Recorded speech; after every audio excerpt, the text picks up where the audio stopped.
Hey, Mike with Nerd Problems Gaming here, and today's video I'll be walking you through my list of the top 12 best games from 2022, so let's get into it. Alright, so the first game on the list is one that a lot of people have probably talked about and played, and that's Elden Ring. And so this is a great open world action RPG that stems from the Souls series, and so if you've played Dark Souls games before, you know that they're usually brutally difficult, but a lot of fun and super addicting. And so in this game, you play as a hero that you can build from scratch and customize to your liking, but you go on a quest to restore the shattered Elden Ring with the goal of becoming the new Elden Lord. And so you have a vast world to explore, facing off against challenging monsters, huge boss fights, and uncovering the cryptic story as you go. And so as I mentioned, this is part of the Souls series or the Dark Souls series and features that play style which can be brutally difficult, but I think at the same time this game gives players the opportunity to play one of those games but also have a little bit more accessibility with it as well. Since the game is more of an open world concept, there's a ton of areas to explore, and so even if you're getting destroyed by a boss early on, for example, you can explore the world, defeat some more enemies, power up your character,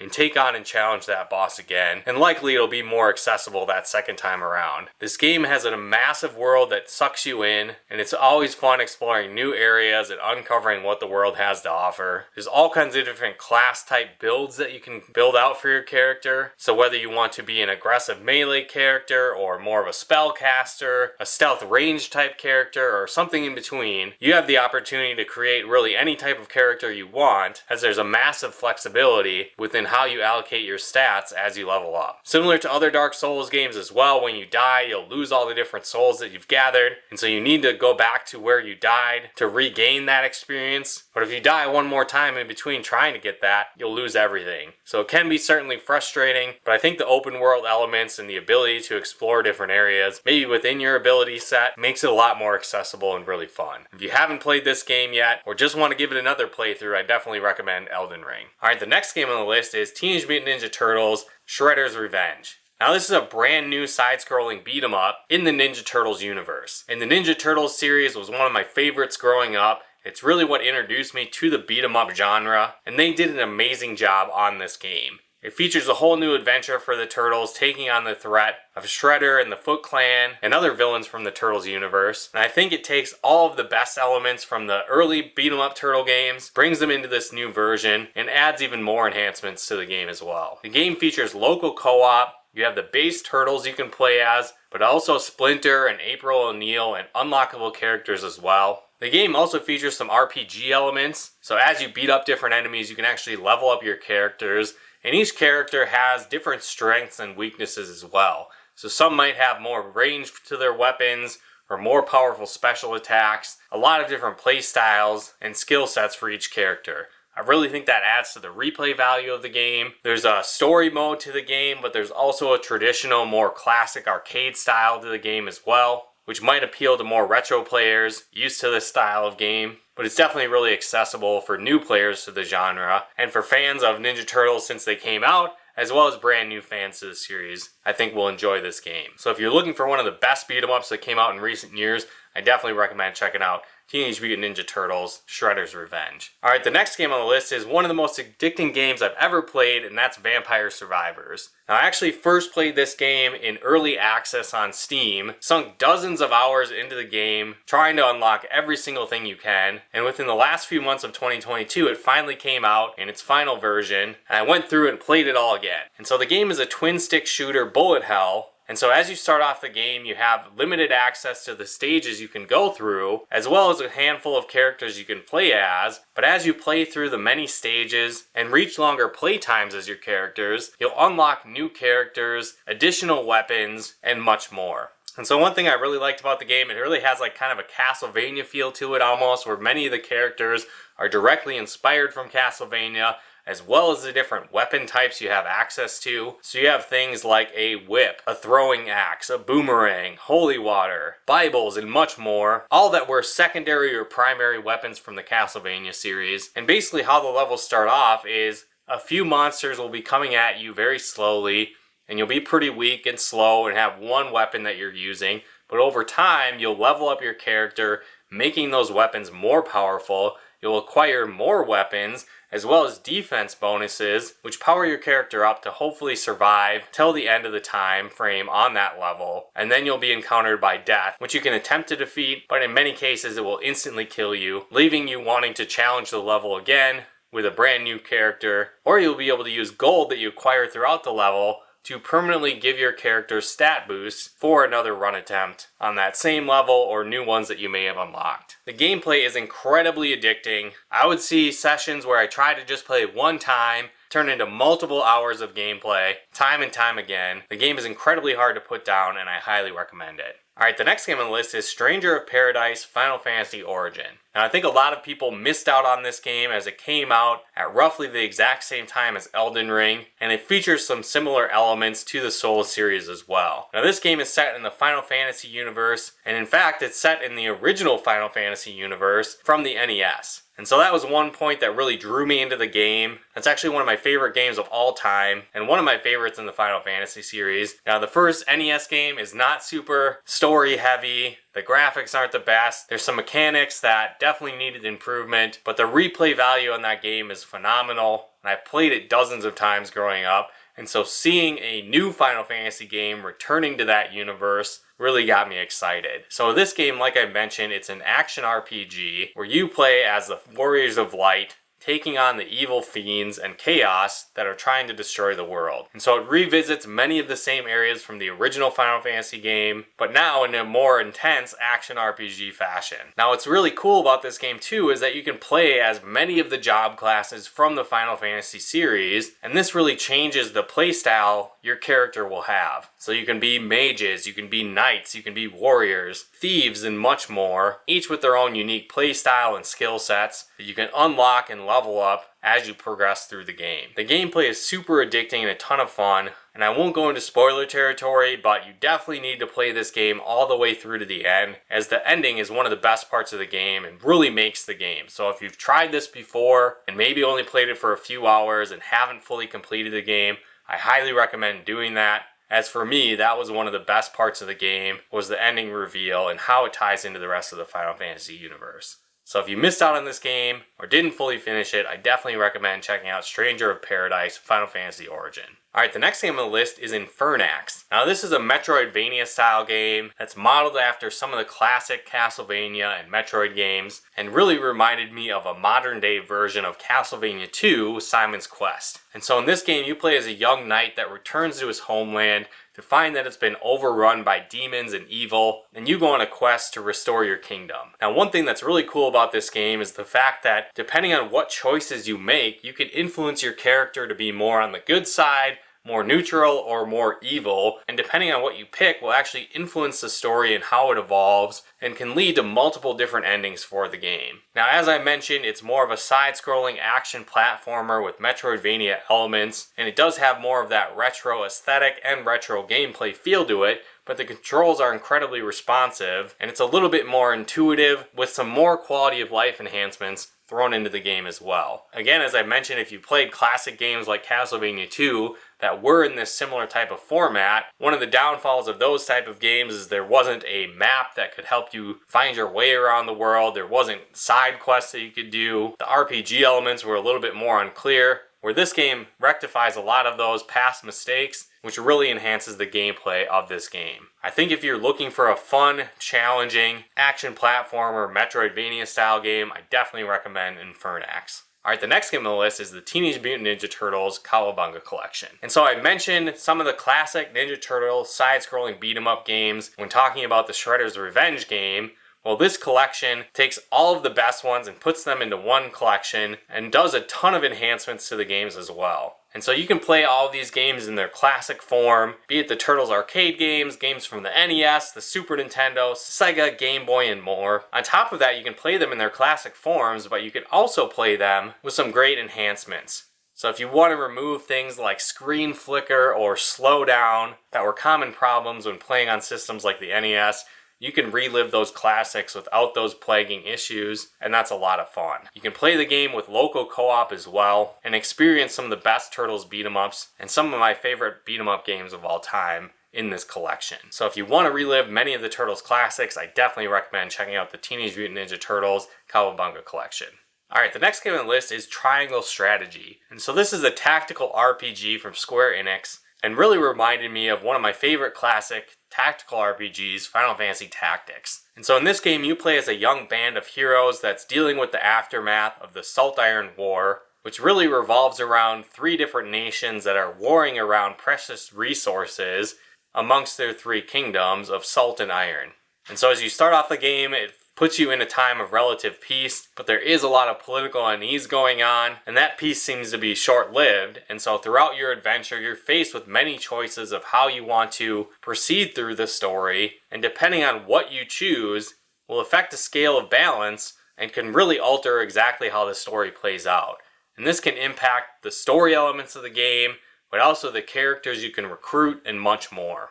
It inputs a lot of the classic favorites from tactical RPGs from times past, like Final Fantasy Tactics, but also adds in some modern quality of life enhancements, as well as some new addicting gameplay elements, and enhanced tactical strategies you'll need to master if you hope to win in this game. You can definitely sink a ton of hours into this game, especially if you want to experience all the elements the game has to offer. You'll likely be playing through the game multiple times to experience everything. So if you like tactical turn-based RPGs, I definitely recommend it. Alright, the next game on the list is Pokemon Legends Arceus. Now, I definitely grew up as a Pokemon fan. I played many of the early games growing up, but I definitely started to get a little bit tired of the series when it started to get into the later generations of the games. Not because the games weren't good, but it was just more and more of the same. Get a few characters, level them up, battle the Elite Four or the game's version of that, and that was about it. There's some after game scenes, but nothing really compelled me to dive back into the series like this version of the game did. And so this really revamped the gameplay style of the game. Certainly you still had those turn-based battles, but it added in some new cool elements and even different forms of attacks, and added a lot more strategy to the game as well. On top of that, it was more of an open world field, so it was kind of like a mix between Legend of Zelda Breath of the Wild and Pokemon, which was awesome. And you play as a hero that's been sent back in time, and it's sort of a prequel in a sense to the Diamond and Pearl games, as you'll be exploring that region, but in the distant past. And so you'll need to go on a quest to fill out the Pokedex like many Pokemon games, but this time it's kind of like the first Pokedex ever, and so you'll go through a ton of different quests where it's not only catching and battling and leveling up Pokemon, but you'll need to catch various sizes of Pokemon, battle them so many times, watch them perform certain moves so many times, and much more. And so the gameplay is a lot of fun. There's all kinds of things to explore and experience, and I really like how they changed up the Pokemon formula in this game. And so if you haven't played Pokemon for a while, and you're considering revisiting the series, I definitely recommend checking out Pokemon Legends Arceus. Alright, the next game on the list is Ghostbusters Spirits Unleashed. Now, I've said it a bunch on the channel, but I am a huge Ghostbusters fan. It's my favorite movie of all time. And so when I heard they were releasing a brand new Ghostbusters game, I was beyond excited. And on top of that, Ghostbusters Spirits Unleashed ended up being one of my favorite games in 2022. Now, I definitely think if you're a fan of the Ghostbusters series, you'll get a lot more out of this game than your average gamer, but it's still a lot of fun either way. And so the story of this game takes place immediately after the events of the recent Ghostbusters Afterlife movie, but now Winston and Ray, 2 of the original Ghostbusters, have reformed the Ghostbusters in New York City, and you're training a new batch of recruits to take up the mantle of the Ghostbusters. And so you play as one of these recruits, and to start off the game, you get to fully customize your character with a very expansive character customization section of the game. This was a whole lot of fun, getting to recreate myself in the game. On top of that, players have made all types of crazy characters, even recreating many of the real Ghostbusters and others of their favorite iconic characters outside of the Ghostbusters series. And so this was definitely one of my favorite parts of the game. But on top of that, the gameplay is incredibly addicting. So in this game, it's basically 1 versus 4, and you'll play as either one of the members on the Ghostbusters team or as the ghost haunting an area throughout the city. And so you'll travel to different locations trying to, again, either capture the ghost and close all the rifts to the spirit realm, or if you're playing as the ghost, you'll try and fully haunt the area. And so I was a little bit skeptical when I first saw the game on whether playing as the ghost would be actually fun, but that's definitely one of my favorite parts of the game, and playing as the Ghostbusters is really fun too. And so really the premise is, as the Ghostbusting team, you'll go throughout the area, reassuring civilians that everything's okay, and hunting down the ghost, finding haunted artifacts throughout the levels, sealing rifts to the spirit realm, and capturing the ghost. And so you need to do this all while the ghost is trying to fully haunt the area. So as the ghost, you'll be able to possess different items around the area, scare the civilians in the area, slime the Ghostbusters, hide the rifts around the level, all in the attempt of fully haunting the area and scaring the Ghostbusting team off. And so this 1 versus 4 concept works incredibly well in this game and fits right into the Ghostbusters universe. On top of that, they've brought back the original Ghostbusting team of Ray Stantz and Winston Zeddemore and the real life actors that played their characters. So Ernie Hudson and Dan Aykroyd reprised their roles, and so it's a lot of fun getting to see them playing themselves as the Ghostbusters again. The only downside I think to the game is that the storyline is pretty short. It's probably only going to take you a couple hours to get through it, but there's tons of unlockables, new costumes to find, upgrades to your Ghostbusters and ghosts, and a lot to keep you coming back to the game, playing for hours even after you beat the storyline. Overall though, the gameplay is incredibly fun and addicting, and I definitely recommend it. Alright, the next game on the list is Sonic Frontiers. And so this is a new entry in the Sonic series, a unique take that's never been done in the Sonic universe before, which is creating an open world Sonic game. And so again, it plays a lot like Breath of the Wild meets Sonic the Hedgehog.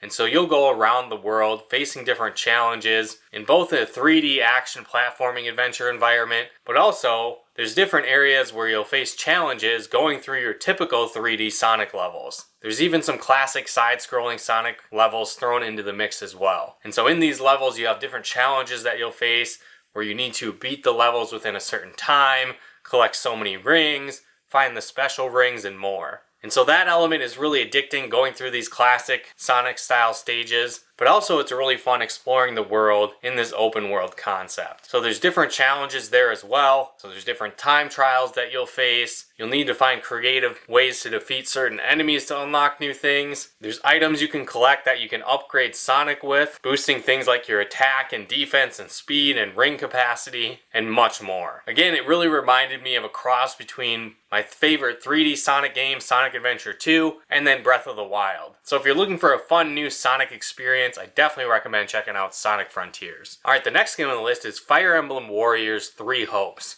And so this is a Fire Emblem game set in the Warriors universe. So if you've played Dynasty Warriors games before, or the recent Zelda game Hyrule Warriors Age of Calamity, it's similar to that, but again set in the Fire Emblem universe. And so it coincides with the storyline that's happening in Fire Emblem 3 Houses. But this time around, you play as a young mercenary who ends up becoming a student at the monastery where the original 3 Houses game takes place.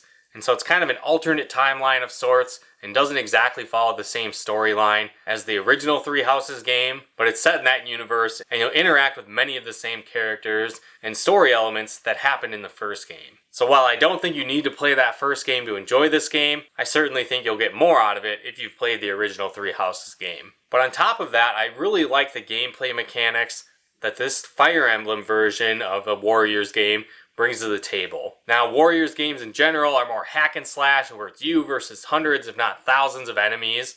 But this time around, you've got multiple different characters that you can play as, each with their own strengths and weaknesses, and the weapon types that they use will have different advantages over certain types of enemies. And so that was one of the things that I didn't quite enjoy about the recent Hyrule Warriors Age of Calamity, as I didn't feel there was a huge need to switch between characters.